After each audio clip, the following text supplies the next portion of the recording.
na-appoint si Mayor Magalong, kahit hindi regular member ng yung independent commission, pero siya yung advisor. Advisor ng Independent Commission for Infrastructure. Ang hamon ngayon ni Trillanes sa kanya, dating Senador Sonny Trillanes, alamin natin mamaya. Para po mas maging malalim ang pag-iimbestiga sa pamagitan ng mga taong masasabi nating competent po sa kanilang magiging trabaho. Follow up lang, Yusek. Si Baguio City Mayor Magalong ay advisor dito sa panel. Paano kaya ito, sabihin natin, makaka-affect sa current duties niya bilang Baguio City Mayor, knowing na malaki itong i-handle niya? Siguro po si Mayor Benji Magalong na po ang makakasagot po niyan, pero pinili po naman po siya bilang special advisor para po sa ICI. Ang quick follow-up lang po kay Mayor Benji Magalong. Sabi po ni Presidente, hindi po siya maglalagay ng politician doon sa body.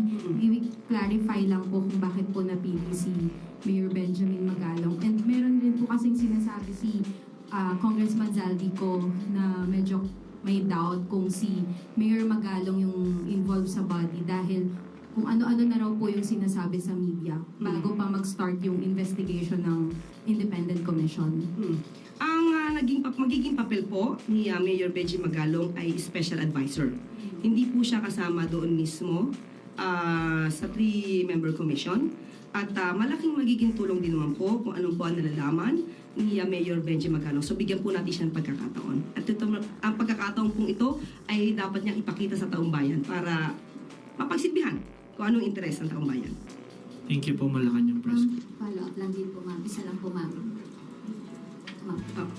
Ma'am, bakit po si Mayor Magalong po ang napiling mag-investiga para sa Independent Commission considering marami pa naman pong ibang mga law enforcement na mga officers ang pwedeng mag-investiga at mapabilang po doon sa Independent Commission? Katulad na sinabi natin, special advisor po ang papel mismo ni Mayor Benji Magalong. So, doon po ang kanyang papel. Hindi po siya miyembro ng komisyon. Pero mag-iimbestiga po siya, ma'am. Kung ano man po ang makukuha niya sa pamamagitan ng kanyang effort, maaari niya po itong ibigay mismo sa ICI. Thank you po, Malacanang Press. Okay, salamat. Meron. Si dating Senador Sonny Trillanes, may matinding hamon. Matindi itong hamon niya na ito kay Mayor Benji Magalong ng Baguio City. Si Mayor Benji Magalong kasi inappoint na ng Malacanang bilang isa sa mga kasama doon sa Independent Commission for Infrastructure. Yung matagal nang hinihintay na independent body na mag-iimbestiga ng mga korupsyon sa flood control at iba pang programang infrastruktura. O ngayon, dahil na-appoint na si Magalong, kahit hindi naman siya regular member, pero advisor. So ang hamon sa kanya ni dating Senador Sonny Trillanes, i-advise mo ba, Mayor Magalong, diyan sa ICI, Independent Commission for Infrastructure, yung 51 billion ni Pulong na project sa Davao, i-advise mo ba na imbestigahan yon? Yun ang tanong. Pangalawa, yung 36 billion din na rock netting project diyan sa Benguet. Siya ang nag-report noon, si Mayor Benji Magalong. So ang tanong ni dating Senador Sonny Trillanes, ano ba yon? I-advisean mo rin ba yung Independent Commission for Infrastructure na rin doon, imbestigahan din yon? Yun ang matinding hamon ni dating Senador Sonny Trillanes. Alam nyo kasi mga kabunyog, mga kababayan, si dating Senador Sonny Trillanes, siyempre saludo naman siya dito kay Mayor Benji Magalong. Kaya lang, ang duda kasi ng iba, hindi pala ng iba, medyo marami. Baka naman, kasi si Mayor Benji Magalong, pagdating kila Romualdez at saka kila Saldico, walang question. Talagang papaimbestigahan yan ni Mayor Magalong. Kasi sabi ni Mayor Benji Magalong, hindi pwedeng pag-usapan ang mga anomalya sa flood control nang hindi pinag-uusapan yung anomalya sa insertions ng budget. At ang promotor niyan ay sila Martin Romualdez, Speaker Martin Romualdez, at ang kanyang kanang kamay na si Saldico. Ngayon, alam na yan na kapag si Benji Magalong, talagang hindi palalampasin yan. Kaya nga galit sa kanya si Saldico kay Mayor Benji Magalong. Sabi ni Saldico, hindi ako kumbinsido dyan kasi bias na yan si Magalong. Pero kahit ganun, inappoint pa rin ng Malacanang si Magalong. Ngayon, ang problema naman kay Magalong, maraming nag-iisip, hindi, Duterte yan. Poprotektahan niya ng Duterte. Kasi ano yan, yung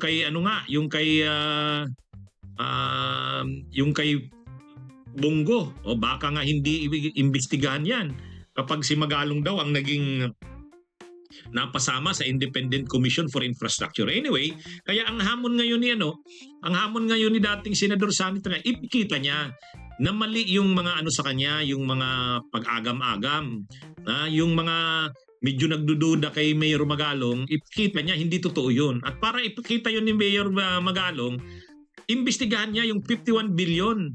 Hindi pala siya mag-imbestiga. Advisor niya kasi advisor siya. Huwag palampasin yun, yung 51 billion na project ni Pulong sa Davao City. Kasi hinahambog nila Pulong yun na walang multo, walang ghost, walang substandard. Maayos ang projects namin. Tingnan nyo yung 51 billion na yan. So, gustong sabi ni dating Senador Sani Trillanes, Mayor Magalong, sana wag mong hahayaan yung komisyon na yan na hindi imbestigahan yun. Ipakita mo na talagang hindi ka pro Duterte.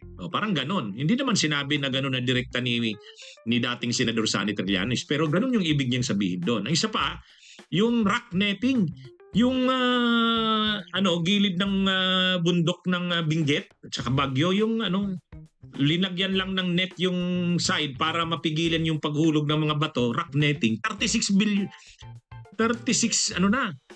billion ba yun? 36 billion na project ba yun? 36? Ngayon, sabi ni dating Senador Sani Trillanes, yun, ikaw ang nagreklamo noon, Mayor Magalong, sana paimbestigahan mo rin yun. Yun din ang hamon kay Mayor Magalong. Mukhang ang nasa likod noon kung hindi tayo nagkakamali, si Eric Yap. Si Eric Yap, congressman yan doon sa Benguet. Nung panahon ni Duterte, yan ang House Appropriations Committee chair Si Eric Yap, kung hindi tayo nagkakamali, ay tao yata ni Pulong yan. So parang ang inaano dito ni dating Senador Sani Trillanes, yung rock netting project doon sa Benguet, paimbestigahan mo rin yun. Mayor Magalong, kasi alam mo naman yun ikaw ang nag-report noon. Parang ang hamon ngayon ni dating Senador Sani Trillanes, baka naman makalusot din yan, hindi maimbestigahan. So, in short, ang mga china-challenge ni dating Senador Sani Trillanes kay Mayor Benji Magalong, yung mga proyekto na bilyon-bilyon din na ang involved ay mga tao ni Duterte. Yun ang gusto niyang makita kay Magalong. Kung kaya rin itong paimbestigahan yun. Yun Anyway, abangan natin.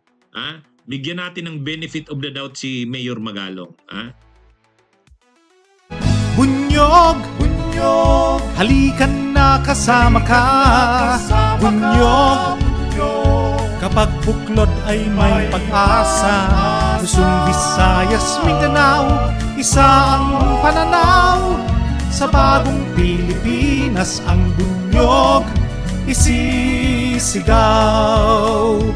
Bunyog, bunyog.